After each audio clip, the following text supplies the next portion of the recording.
يا دي اعمل زي الاهلي، ما تأمنش لحد، ما تأمنش لحد. تاني بيراميدز والدور ده مع نجم نادي الزمالك ونجم النادي الاهلي السابق. اقسم برب العزه والله العظيم كل كلمه وكل حرف بقوله لك صح تريليون المية. ما هو خلاص نادي الزمالك اتفتح على البحري، فتحوه على البحري خلاص يا باشا، خلاص. بيراميدز دخل في تفاوض رسمي مع لاعب نادي الزمالك احمد حمدي. تاني بيراميدز دخل يتفاوض مع احمد حمدي، والواد راح وقعد معاهم، والواد عاوز يروح بيراميدز وبلغ مجلس الاداره بكده، ومجلس الاداره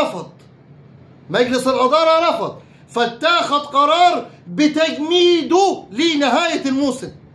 اتاخد قرار والله الكلام ده من داخل نادي الزمالك. بص والله بجيب لك حصريات. اتاخد قرار بتجميده لنهايه الموسم. قال انا مش هدي اللاعب، خلاص احمد حمدي فاضل له في عقده 6 شهور، في يناير يبقى تمام فري تمام. قال خلاص هوقف اللاعب ومش هخليه يتمرن، ما ادهوش لبيراميدز جاهز. ازاي الحال بقى؟ اشربوا